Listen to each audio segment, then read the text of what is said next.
आज मैं आपको एक ऐसी कहानी सुनाने जा रहा हूं जो शायद आपकी जिंदगी की दिशा ही बदल दे। ये कहानी है डिकोडिंग सक्सेस नाम की एक किताब की जो आचार्य जी ने लिखी है। और इस कहानी का केंद्र है ऑपरेशन 2030, एक ऐसा मिशन जो हमारे भविष्य को बचाने के लिए जरूरी है। सोचिए, अगर मैं आपसे कहूं कि हमने अब तक जिसे सफलता समझा है वो दरअसल हमारी सबसे बड़ी गलती है। आचार्य जी का सवाल बिल्कुल सीधा है, क्या हो अगर हम गलत तरीके की सफलता के पीछे भागते रहे हैं।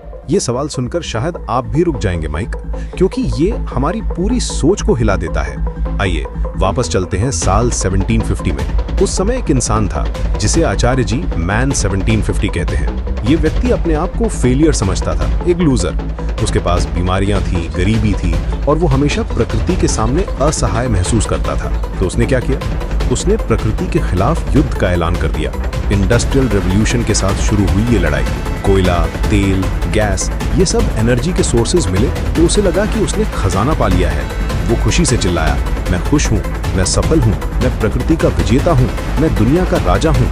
लेकिन जो ट्रेजर समझा गया था वो बाद में पैंडोरास बॉक्स निकला। अब आंकड़ों की बात करते हैं।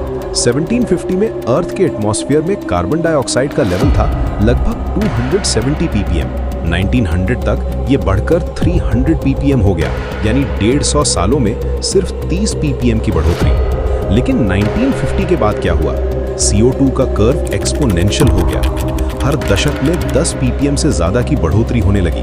1992 में अर्थ समिट हुई, फिर 2015 में COP21 पेरिस एग्रीमेंट। लक्ष्य था कि ग्लोबल टेम्परेचर राइज को 1.5 डिग्रीज तक सीमित रखना है, मैक्सिमम 2 डिग्रीज तक। इसके लिए 2030 तक कार्बन एमिशंस को 2019 के मुकाबले 43% कम करना था। लेकिन क्या हुआ?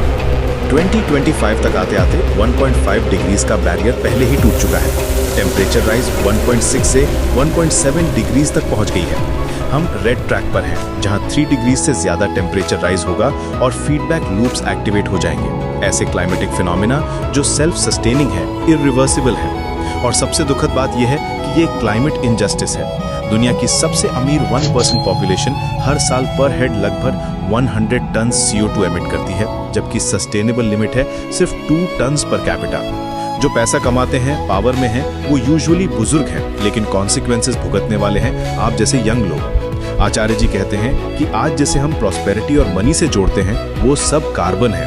और कार्बन का मतलब है डेथ्स, एक्सप्लॉयटेशन और एक्सटिंक्शन। ये डेफिनेशन ऑफ सक्सेस, स्टफ इकट्ठा करना, प्रकृति को जीतना, डिफॉरेस्टेशन, ये डर्टी, वायलेंट और क्रिमिनल है। तो फिर रियल सक्सेस क्या है? आचार्य जी का जवाब बिल्कुल अलग है। वो कहते हैं, मुझे अंदर के एनिमी से लड़ना है। एनिमी बाहर नहीं है, पहले एनिमी यहाँ अंदर है। जब आप इंटरनली हमेशा डिफीटेड फील करते हैं तो बाहर कॉन्करर बनने का बहुत टेम्पटेशन होता है। रियल सक्सेस है अपनी इनर वीकनेसेस को जीतना। Fears, insecurities, reactivity, anger, random comments से हर्ट होने की टेंडेंसी। जब तक आप अंदर नहीं देखते और बाहर की चीजों को जीते रहते हैं, वो सारी कॉन्क्वेस्ट्स हॉलो रह जाती हैं। आप फिर भी हंग्री रहते हैं मोर के लिए, और यही हंगर है जो प्लैनेट को डेवस्टेट करती है। ऑपरेशन 2030 का मैसेज यही है, चूज इल्यूमिनेशन ओवर एंटरटेनमेंट। ये आपकी लाइफ है, आपका प्लैनेट है, आपका फ्यूचर है। पुराने कार्बन इंटेंसिव मॉडल को रिजेक्ट करना होगा, राइट ऑप्शन चूज करना होगा, राइट डिसीजन लेना होगा, राइट बैटल लड़ना होगा। और जब आप ये कर लेंगे तो आचार्य जी के शब्दों में, अब ये मैटर नहीं करता कि आप जीतते हैं या नहीं, क्योंकि आप पहले से ही विक्टोरियस हैं। क्योंकि रियल विक्ट्री है अपने आप को जानना, अपनी ट्रू नीड्स को समझना और एक ऐसी जिंदगी जीना जो प्लैनेट के साथ हार्मनी में। ये कहानी सिर्फ एक बुक की नहीं है, ये हमारे सर्वाइवल की कहानी है और इसका अंत हमारे हाथों में है।